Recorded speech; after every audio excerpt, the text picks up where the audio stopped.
Thank you all for coming out because your feedback is really important to us as we put this together for the city.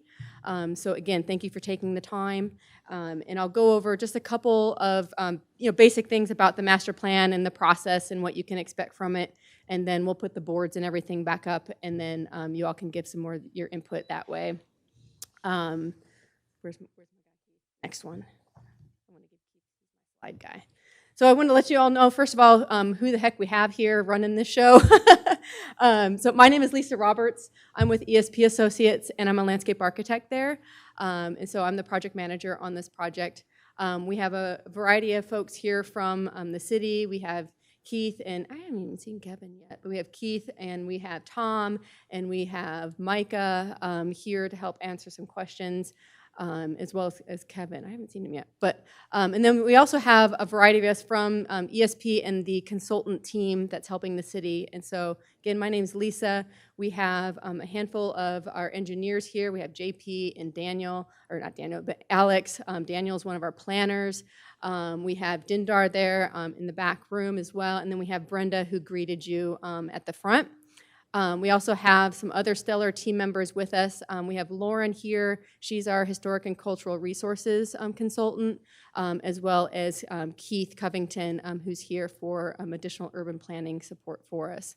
So they're kind of spread around at the different boards, so you'll get to talk to each one of those folks as well tonight. So next one. So I want to just go over a little bit about what a park master plan is. And so in general, it's a flexible document that the city can use to help them plan and budget for their needs, not only for kind of in short-term needs, but also for the long-term. It helps to, they usually range anywhere from, can be from 1 year up to about, a 20-year plan with sort of prioritizations throughout that. It helps for grant funding opportunities for the city. There's typically when you're pursuing grants, it's one of the first things that they ask is if there is a master plan in place and any of the public engagement that we've done to do that as well. So this helps sort of boost your place in grant opportunity, in pursuing grants. Any parkland acquisition opportunities that might arise as the city grows and develops, having this master plan in hand kind of helps them know what types of parks might be needed, acreage needed, and connections to the residents. It also helps for the development and administration for Parks and Rec staff and administration folks as well for their planning needs in the future. It is, if you're familiar with the 2040 comp plan, the Fairview Forward comp plan that was recently adopted, you can think of this as a companion document to that. So while there was some input gathered in that comp plan that relates to open space and community facilities, this kind of takes that another step further specifically for those open space and recreation needs for the city. And I think I've mentioned before, it is a flexible document that gets reviewed and updated regularly, typically about every 5 years or so. So again, just remembering that this kind of adapts and grows as the city grows as well. And it's not a legal binding document either. So a little bit about why we would do something like this. I kind of covered that a little bit already, but there's a lot of other reasons why the city would want to put together a master plan specifically for parks and recreation. I've mentioned that it creates this long-range vision for the city so they can continue to meet the needs of the residents and adapt with that. It helps ensure, the resources of the city are used effectively. So that comes into play with, budgeting and estimating to take advantage of some opportunities when they arise.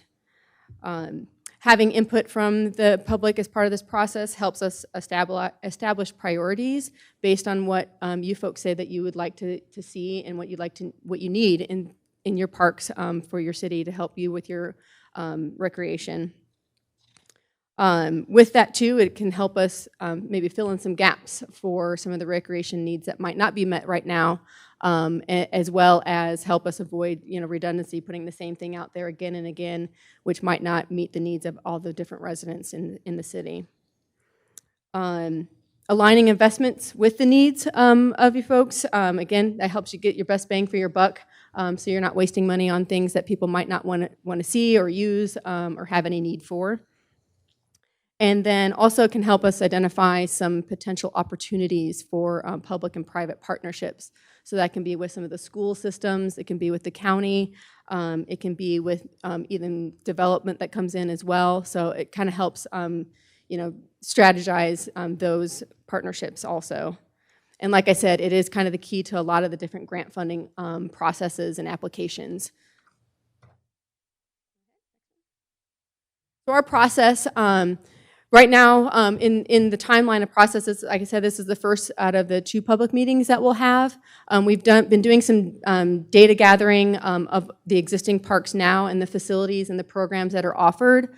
And we're doing that obviously to kind of paint that picture of where we're at right now so that we know kind of how to strategize to get where we want to go. So we've done some of the data collection and analysis that I'll go over in the next slide. And so we're now in the first public engagement and input period. We have not only this in-person meeting, but we have a website as well that's up where you can get a lot of this same information as well as a survey that's there online. It covers some of the same topics that we're here tonight, but some other ones as well. And that's on the handout that you got. It's fairviewparksplan.com, so that's a pretty easy one to remember. So once we've kind of gathered the information, gotten some input from you folks, we'll put together a draft master plan to help sort of guide us as to the direction that the plan is going. We'll start to put together some conceptual plans for the 4 individual parks and parcels that are available right now based on some of your feedback that you provided, as well as obviously some of the site opportunities and challenges that we have. And that'll become part of a draft master plan, which we'll then refine. We'll come to you folks again and show you sort of the progress of where we've gotten from there, and then we'll finalize it from there. So we're looking for somewhere in kind of the May timeframe to get through that. The overall goal was to put together a very solid master plan that can really help serve the city's needs. So if that stretches a little bit, an extra month, because we might need to have a little bit more input or have some people review it a little bit more, it might stretch a little bit. But we're still targeting kind of in that May or sort of early kind of summer timeframe for this. Next one. I wanted to touch on, I know I've mentioned that this is kind of a companion document to the Fairview Forward Comprehensive Plan. And we wanted to make note of some of the key takeaways that came from that, that we will continue to carry forward and go into some more detail in this particular master plan. And again, some of you may be familiar with that. You may have participated in some of the public input and engagement with that as well. And so we just wanted to make sure, I won't go through each and every one of these, but we just wanted to make sure that you all knew that we've taken those key takeaways from it, and we're going to continue to move forward with those as well. So a lot of that has to do with, there's more of a desire to improve the existing facilities that are there as opposed to try to expand and grow them right away. That might come in time, but the overall goal was to have what you do have to make it very nice and very usable for folks, and then work on building from that. There's also things about preserving some of the historic structures and components and amenities that are in the city right now and in the park system, as well as enhancing other parks such as Veterans Memorial Park, to make it a bit more accessible for folks, and actually for some folks to even know that it's there. We've already heard a few people go, "Where is that?" So there's definitely some challenges with that maybe we can help solve, over time with that park as well. Next one, Key. I mentioned some of the data that we are gathering and analyzing of the existing park system, and so we've gone out and have inventoried literally how many miles of trail and benches or shade structures or restrooms, all the different facilities and the programs and the amenities that are offered at the existing parks.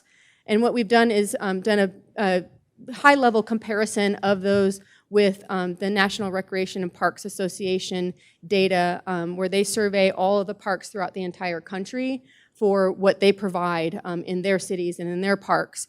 And so we've compared Fairview's amenities and facilities to other cities that of a similar size. So it falls within the 20,000 in population and less category.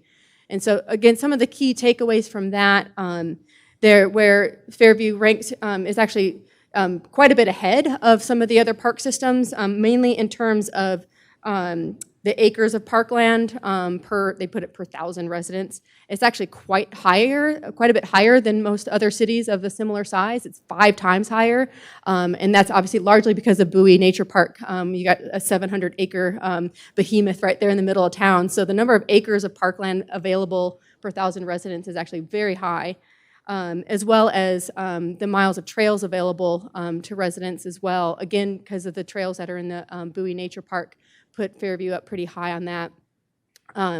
Where Fairview is either on par or maybe a little bit lower than some of the other cities of similar size is park classifications. So there are, depending on the size of a park and the amount of amenities that are offered, they'll classify it anywhere from a very small pocket park up to a large regional park.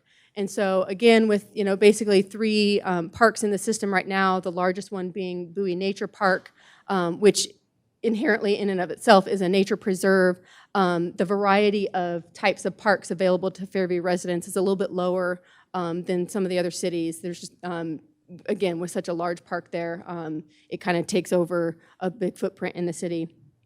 And with that too, obviously, comes the variety of facilities, particularly outdoor facilities, where it's a little bit lower. And that has to do a little bit too with, you have a very large park with Bowie Nature Park, but because it's in a conservation easement, there are some restrictions that go along with that. So the ability to utilize this massive behemoth of a park is a little bit limited. So that's kind of the point behind this master plan, is to identify that and hopefully identify some future opportunities where the city might be able to provide more variety of recreation needs for citizens outside of Bowie Park, potentially.